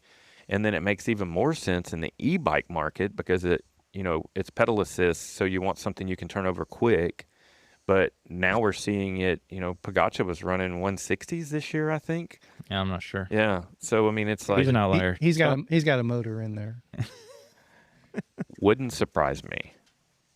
I watched a video and they were talking about it's sad that the people that have been watching the tour have had their hearts ripped out so hard, and it's almost like a carpet pull because we were so excited about all of these people, and then you find out they're all on drugs, and then you feel like you've been betrayed. And so it's hard to really enjoy Tadej Pogačar's successes because It's just so unbelievable. yeah, it's so unbelievable. But I want to believe it, you know. But then again, I won't be surprised if 2 years from now they say, oh, well, he was on whale sperm blood or, you know, something, you know, that was sending his hemoglobin through the roof or whatever. You know, I won't be surprised at all. And that's sad. But it almost was a boring tour to watch, except for all of the freaking wrecks. It was such poor course design, it seemed like. Well, not only that, it rained more than often. That's true, but More than usual, rather. But there were only a couple of wrecks that were attributed to weather. Most of them were, they had the center, and they didn't even have anybody. Traditionally, they have a flagman waving Yeah. if there's going to be a split. There was so many times where they had Immediate. nothing, and, you know, just people just stacking up. Did you watch the first stage of the Femmes? No. It was the same thing, median. Yeah. Women just rode right into the median. Yeah. A couple girls saw it last second, moved out of the way, and then the rest of the field ran into it. Yeah, because it's last second, and they And that's on the Time to grab. prologue. That's on the, you know, the That was on the neutral- prologue. Yeah, the neutral zone. Jeebus. That's crazy. That's crazy. And it's so easy to sit and watch it and go, why didn't they have a flag Yeah, in there? so you know? easy. Why didn't they have a bale of hay? Why didn't they have just a flag in the air? Yeah. You know? But there was so many times where I was just like, who signed off on this? Was this done at the last minute or, you know, Yeah, what? or the sprint zone up on the cobbles. You remember that one? Yeah. That was crazy. The dude went flying. Yeah. But, and the funny thing is, those guys aren't bike handlers anyways. They're motors. You know, it's like dragsters versus NASCAR almost, you know. Those guys don't know how to turn very well. They know how to go very fast. I don't know. Maybe the ones that don't live there. Yeah, well, that's true too. But it brings me to another point. Have you ever messed with balancing your wheels on your road bike? I have not. I do understand what you mean, though, because whenever I'm, you know, working on my shifting or something and Yeah. spin it up real fast, it's a little wobbly. Yeah, and your bike does this in the bike stand? Yeah. So I just watched a video on GCN. Do you mess with GCN at all? No, I don't consume GCN at all. Oh. All paid for content. I feel like I'm getting a little deceived on their stuff. No, it's not paid for. No? Oh, you They're mean not- sponsored? Sponsor. Right. Oh, okay. Well, he wasn't pushing a product or an agenda or anything. Yeah. Well, if you can learn from something from it, go for it. I'm all for it. Well, I'm not a big road biker. You just like watching the Tour de France? I'd love watching. I've watched the tour for probably 30 years, but they had a very valid point. The reason for balancing road wheels, especially for descents primarily, but also for sprints and high speed, is when you have a wheel that's out of balance, what happens is you get a compression and a deflection. So if the heavy spot hits and your tire compresses just a little bit more and then it wants to deflect, then you get this hopping and you lose efficiency. And that's even when you're not pedaling. So they did, just for this example, they had two different riders on their own bikes, same identical wheels set up with the same tires and the same air pressure. One set was balanced, one set was unbalanced. And they did this, I think it was like a 5-minute run where they hit over 70 kilometers an hour. I don't know how that translates. I don't know the numbers. And they were both able to identify which was the balanced set and which was the unbalanced set. And over that 5-minute run, they both saved on the balanced set over 5 seconds. So you got to extrapolate that out way further and think, you know, if you're riding 100 miles, you know, you could save watts. You could save, it's just speed. Yeah, marginal gains. Yeah, I mean, it is a marginal gain. But like the guy said in the video, he goes, you have to do this before you add your tubeless sealant because that throws everything off. And he goes, and if you even take the same tire off and put it back on, then it could change it because it's off balance. Well, the tires are never perfect. yeah. Yeah, Well, that's a good point. Tires have defects as well. Yeah. And then also tubeless sealant dries in an odd way as Yeah. well. So if you're a Yeah. couple weeks Yeah. out, after putting sealant is going to be different. He basically did walk the whole thing. Yeah, Not the whole thing back. Race but, morning thing, yeah, I guess. Yeah, but he was like, it doesn't stay balanced very long. But now there's a new video that I just watched that had nothing to do with cycling, but it makes me think that this may be where we're headed is, and I don't know how you do this because of tubeless sealant, but they're balancing car tires now with glass beads, where they're putting glass beads in the tire so they're free to move. And so what happens is the centrifugal force, once it gets up to a certain speed, it seems counterintuitive, but those beads are driven to the opposite side of the weight, and they distribute themselves perfectly to counteract the off balance. And they did a bunch of examples in the video where they take a very flimsy axle that's vertical and they put a cupped hub on it and intentionally off balance it, and they throw ball bearings in there, and when they spin it, it's wobbling, and when they put the bearings in there, the bearings settle out and make it perfectly balanced. So I don't know how that translates to messing with tubeless sealant stuff. The problem with that is once you bring the wheel back down to speed, all those beads settle back at the bottom, right? Sure.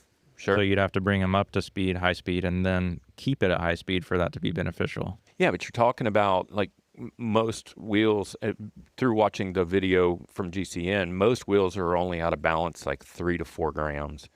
So you don't need that many beads. Right. You wouldn't need that possibly many, but they're going to get sludged down with. Yeah, they'll be stuck in the sealant. Yeah. Yeah, maybe that's something. Yeah.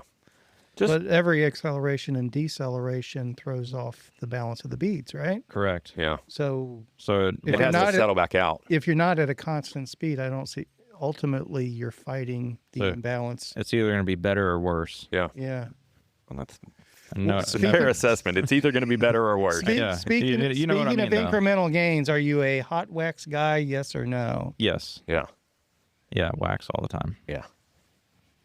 And for your bike chain? Bike chain? I see what you did there. You get it? You get it?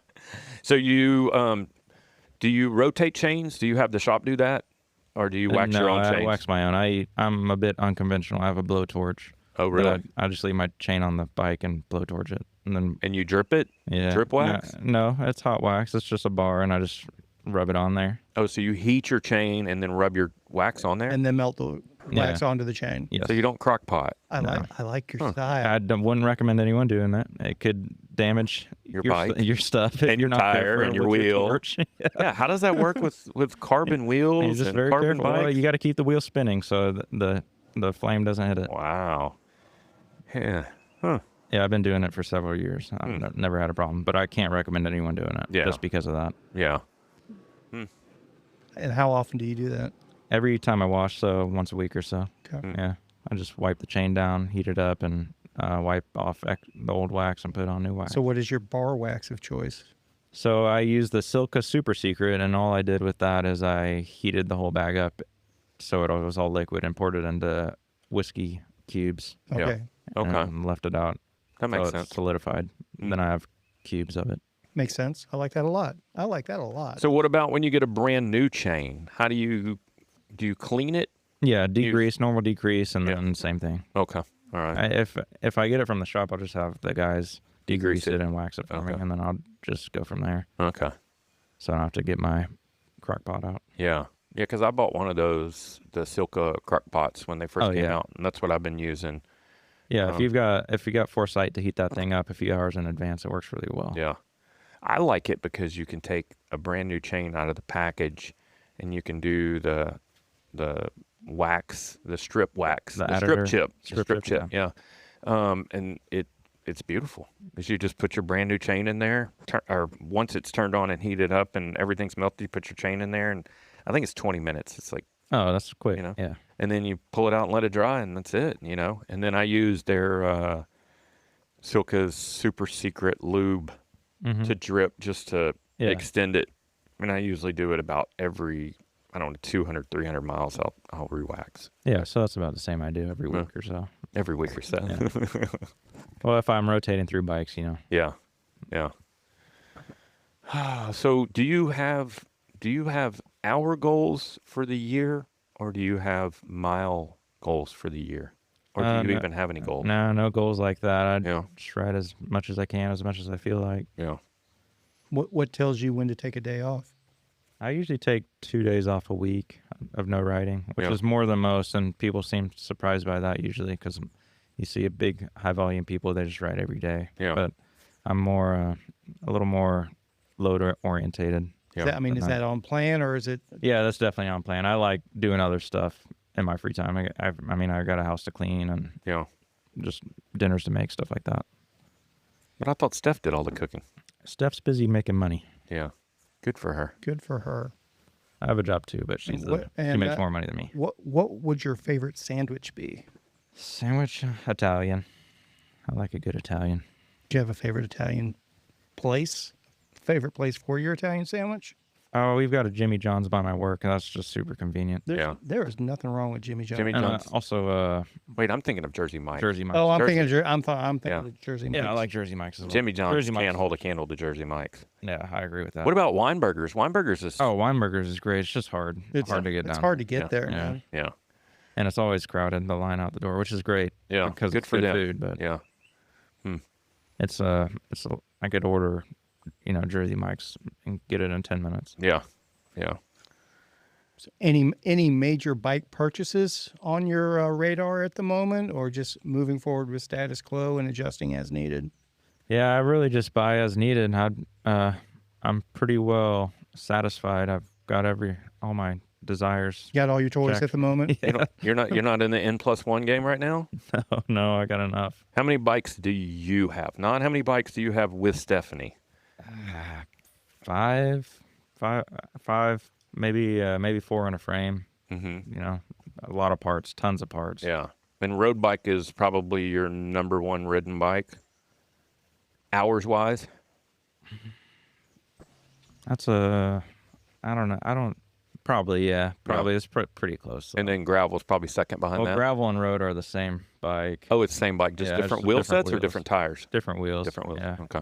Yeah, I bought different wheels because it's just too much of a pain to change tires. Yeah. Oh, I know. Yeah, and then they're out of balance. Yeah. So you're not like drooling over another bike or anything. You have a hardtail mountain bike too, though, right? I do. That's have your Franken in bike? pieces right now. Oh, it is. Yeah. Okay. Huh. All right. So are you doing BT Epic this year? I have not registered. Maybe. Yeah. Not planning on it at the moment. Yeah. Are you going? No, I'm doing race across Texas. Oh, cool. I'm doing ride across Texas. You're racing. No, I'm Single not speed? racing. No, not Aero single bars? speed. Aero bars. He will have aero bars. Good. Yeah. But I'm planning on dirt bagging it the whole way. I'm planning on camping the whole way. Okay.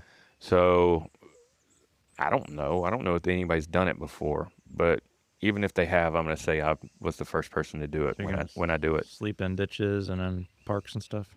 wherever I can. I think so. I'm going to follow. What year was it? The first time you did the stage race?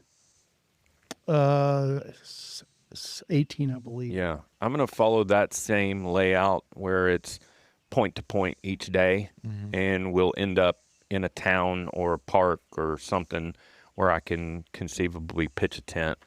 And that's why I moved over to tent camping, because once you get into West Texas, there's no trees to be had, and so it's going to be a transition for me. But when I get back from Colorado, I'm really going to have to start doing some different style training instead of just riding my bike every day for an hour. Yeah. So I also So that's 1,000 miles, right? Race across Texas. yeah, it averages out. It's an 8-day plan, so it averages out to about 120 miles a day or something like that. Somewhere around there. Yeah. When's the last time you did 120 miles? I guess when we did it last November. Yeah. Yeah. That was a good one. Yeah. So, I mean, I have no ambitions of being fast. My only goal is to finish, and not feel like I'm dying trying to do it, So I really want to talk to you at some point and get your normal candor about, well, you just got to ride more or whatever, Yeah, slow down. Yeah. Slow down, ride more. Yeah. But I've got to start stacking more miles, and I'm painfully aware of that. But my whole goal has been to just be in shape for this ride, because this ride is not about going fast. So you're going to do the Fargo? Mm-hmm. Yeah. Yeah. And faster tires, or Yeah. Oh yeah. Probably like right now I have it set up with a 2.6 up front and a 2.35 out back. And what I'm thinking about doing is do either a 2.35 up front or a 2.2 up front, and then do a 2.2 Aspen ST out back, which is basically like a file tread. Yeah, it's a super fast tire. Those tires are... One of the guys I rode with at Judgment Day was raving about that tire. So. Dude, have you messed with them? No, I haven't. I've got them on my Fargo in the garage. Have you even seen them?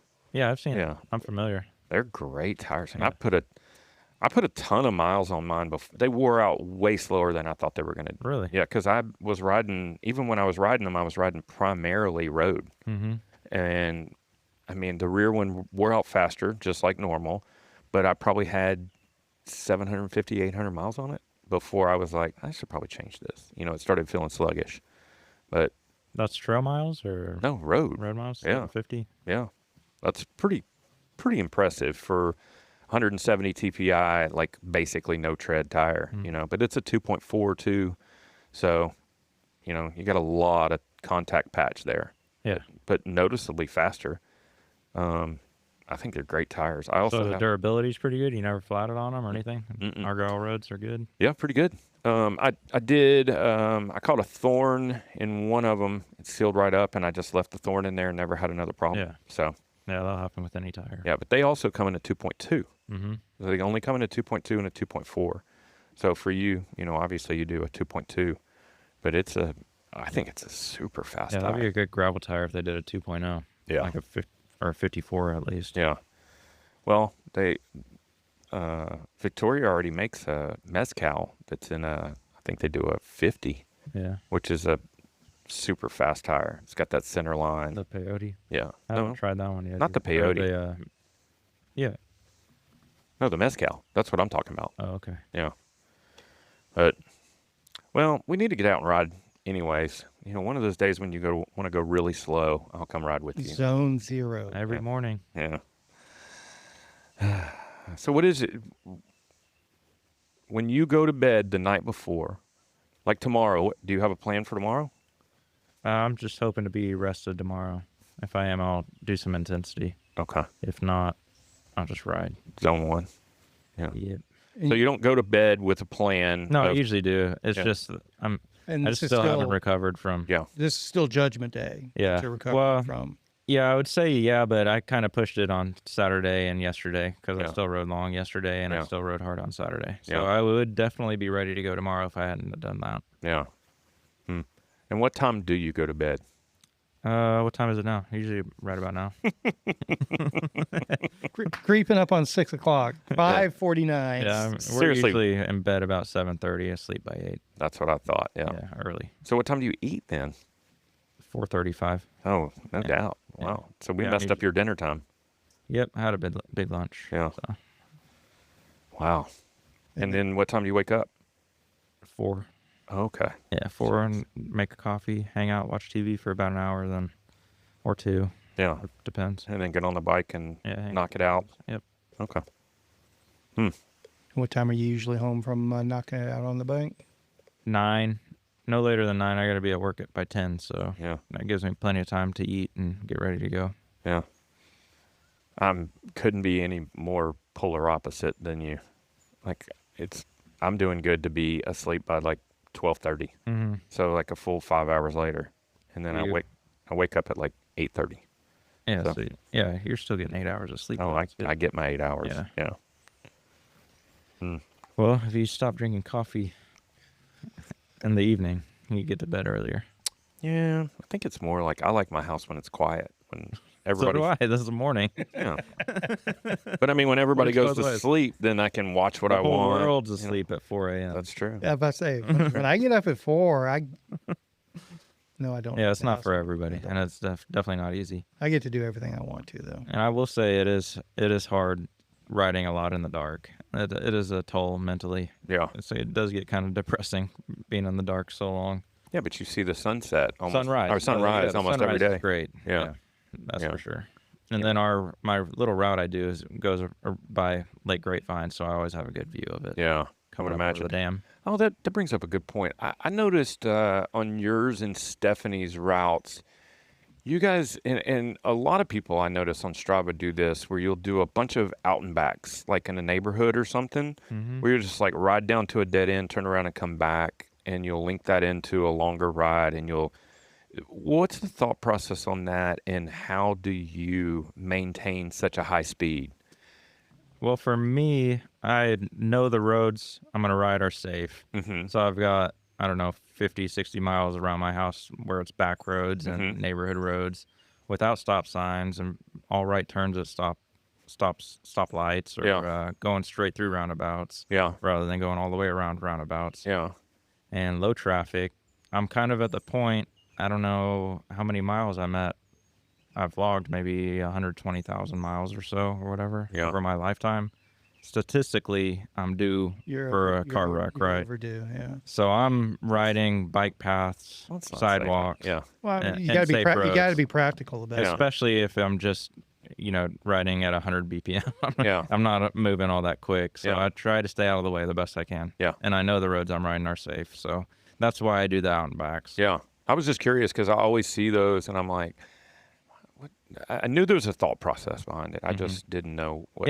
So I got my routes dialed in. I maybe get passed by, I don't know, 5 or 10 cars in 3 or 4 hours. It's not too bad. And then on the busy parts, I'm on the sidewalk. It's not that bad. As far as speed goes, I don't pay attention to that. I'm just riding. Sometimes it's faster than others if the wind is advantageous. But I don't pay attention to that. That makes sense. Huh. All right. Well. But my routes are goofy. They look weird. And they do. It's kind of strange seeing 80 miles without getting 20 miles away from my house. That's just how it is. Because I'll look at your route sometimes and I'm like, why is he doing all these little fingers? Riding through neighborhoods and so. stuff. It's goofy. And it's not the most fun routes to do. Like, it's awesome exploring new roads and stuff, but it's just too much unknowns. I mean, I think that's good advice for everybody to stay the hell away from cars as best you can. And a lot of it's not even bad blood between, sometimes it's not even road rage. It's just people don't see you, whether it's they're on the phone or there's daydreaming, Yeah, that's the biggest part. Personally, my experience has been that road rage is not a factor. I never run into that as an issue, except when I'm riding in groups. That's been my experience, is when the road rage. If I'm just out there by myself, I mean, don't get me wrong, I got ran over. I try to stay out of traffic as much as I possibly can, but sometimes you can't avoid it.